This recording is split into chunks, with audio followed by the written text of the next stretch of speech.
आप हमेशा बताते हो कि ये जो 5 तत्व है शरीर है बिल्कुल डिस्चार्ज है, इनको जला देना है। पहले मैं वो बात को मानने लगा। फिर आपने बताया कि ये शरीर से कुछ भी लेना देना नहीं है पुरुषार्थ का। तो मैं सोचता था कि पुरुषार्थ भी बिना ये बॉडी कैसे हो सकता है। बहुत सालों तक आपकी और मेरी बात चली। फिर आपने एक दिन बताया कि भाव मन है वो यहाँ के पीछे होता है। फिर भी मैंने सोचा कि ये भाव मन तो यही बॉडी में है और ये बोलते हैं जला देना है। फिर सोचा कि इसको ऑपरेशन करते हैं तो दिखता नहीं है।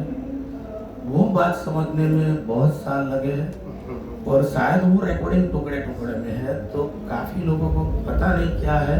तो आप कृपया वो तीनों एंगल से बात करेक्ट करके स्पेशल एक एपिसोड बना दीजिए कि पुरुषार्थ एक्चुअल किस तरह होता है, ये चीज़ है या नहीं है, और उसको इस 5 तत्व की बॉडी से वैसे कुछ भी लेना देना नहीं है। क्योंकि ये बात पूरा परफेक्ट समझने में मुझे 5 से 10 साल लगे।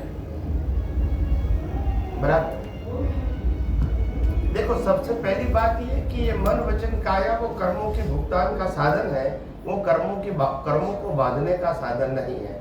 मैं मन वचन काया बताता हूँ, मतलब मैकेनिकल पार्ट के अंदर पुरुषार्थ करने का पावर नहीं होता है।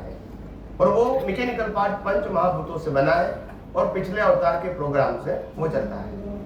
ये दोनों प्रोग्राम भी मैकेनिकल और बॉडी भी मैकेनिकल और संजोग भी मैकेनिकल। ये पूरा पोर्शन क्या हो गया, मैकेनिकल। यहाँ पुरुषार्थ नहीं है। अभी बॉडी ये इंस्ट्रूमेंट है और इंस्ट्रूमेंट के अंदर आत्मा भी है और प्रतिष्ठित आत्मा है। करेक्ट, आत्मा भी है और प्रतिष्ठित आत्मा। तो प्रतिष्ठित आत्मा की हाजिरी में पुरुषार्थ करता है, मगर वो प्रतिष्ठित आत्मा नॉन फिजिकल है। क्या बताया, बॉडी में है फिर भी नॉन फिजिकल, आत्मा बॉडी में है फिर भी नॉन फिजिकल। बराबर है, दोनों क्या है, नॉन फिजिकल है। इंद्रियों से दिखता आत्मा भी नहीं दिखेगा और प्रतिष्ठित आत्मा भी नहीं दिखेगा।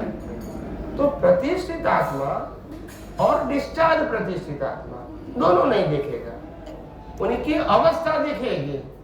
डिस्चार्ज की अवस्था दिखेगी, चार्ज की अवस्था दिखेगी सिर्फ केवल ज्ञानी को दिखेगी, सही, मगर ओनली केवल ज्ञानी, इसके अलावा किसी को नहीं दिखेगी।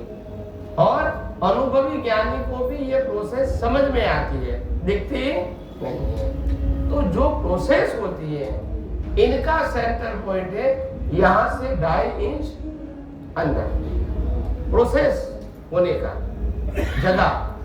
तो बोला ऐसा क्यों, ऐसा यहां से क्यों नीचे है, तो कि ये भाव मन है, क्या है, और यहां जो बैक में है वो द्रव्य मन है। द्रव्य मन बॉडी के साथ जुड़ा है और भाव मन बॉडी के साथ जुड़ा नहीं है, बॉडी में होते हुए भी बॉडी के साथ नहीं जुड़ा है।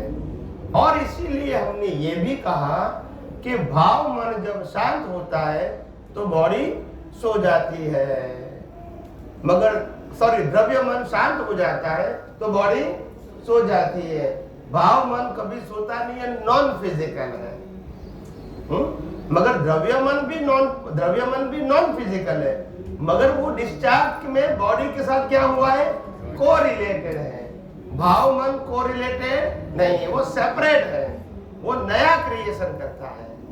और डिस्चार्ज मन जो होता है वो इनके साथ जुड़ा हुआ है, क्योंकि उनको इनके माध्यम से सफरिंग करना है। तो ये भाव मन जो है वो पुरुषार्थ के लिए, आज का जो ज्ञान दर्शन होगा इसके मुताबिक वो पुरुषार्थ करेगा और वो कर्म बांधने की प्रक्रिया करता है।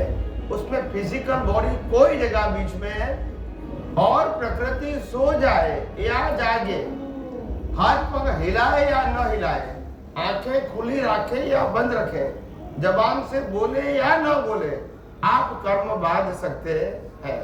मतलब प्रकृति की एक बार सपोर्ट उनको डायरेक्ट चाहिए नहीं।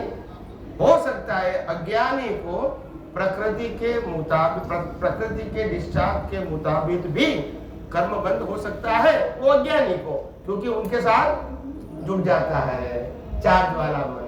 मगर ज्ञानियों को क्या रहता है, सेपरेट रहता है। मगर वास्तव में है तो सेपरेट, अज्ञान वो दृष्टि की गलती है, इसलिए जुड़ा हुआ नहीं है, मगर जुड़ जाता है वो भ्रांति से। कैसे जुड़ जाता है? भ्रांति कहो, अज्ञान कहो या मिथ्या ज्ञान दर्शन कहो, तो जुड़ जाता है। तो इसीलिए कर्म बांधने की प्रक्रिया भाव मन से होती है। भाव मन में क्या है? भाव मन में 4 चीज है, मन, बुद्धि, चित्त और अहंकार। तो कोई भी अवस्था में ज्ञान दर्शन से पहला उपयोग होता है इंटेंशन। क्या होता है? कोई भी अवस्था में आशय क्या है, वो शुरुआत होती है भाव मन की। फिर आशय की प्रोसेस होती है मन, बुद्धि, चित्त, अहंकार। तो मन, बुद्धि, चित्त, अहंकार वो प्रोसेसर है। क्या है? प्रोसेसर। इसकी प्रोसेस से क्या प्रोडक्शन आता है? स्पीच और एक्शन का बीज पड़ता है। वो स्पीच और एक्शन के बीज को कॉज कहते हैं, और प्रोसेसर तो वही का वही रहेगा। सभी कर्मों के लिए प्रोसेसर एक ही रहेगा, मगर बीज अलग अलग और इंडिविजुअल रहेगा। संजोग भी अलग, व्यक्ति भी अलग हो सकती है।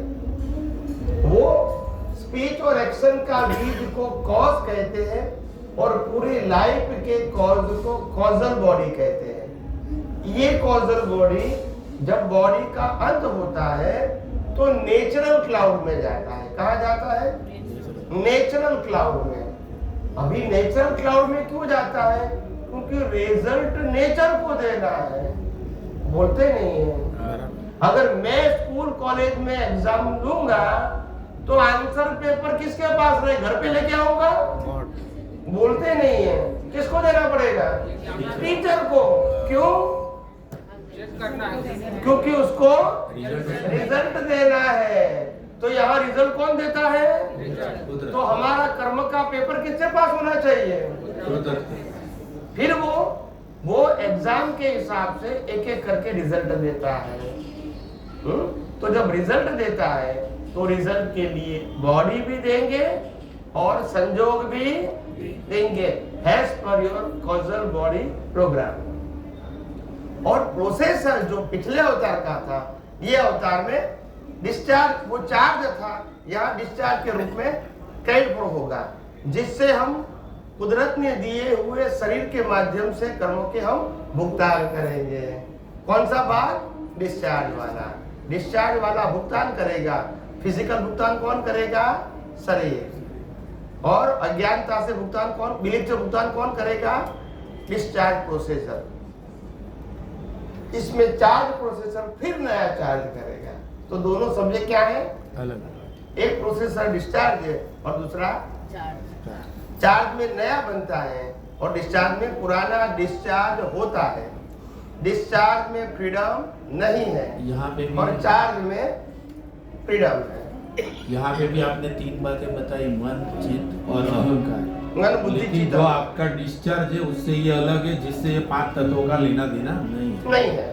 रिजल्ट आएगा तब है। हाँ, लेकिन यहाँ पे सभी को ये समझना पड़ेगा कि मन भी 2 है, चित्त भी 2 है।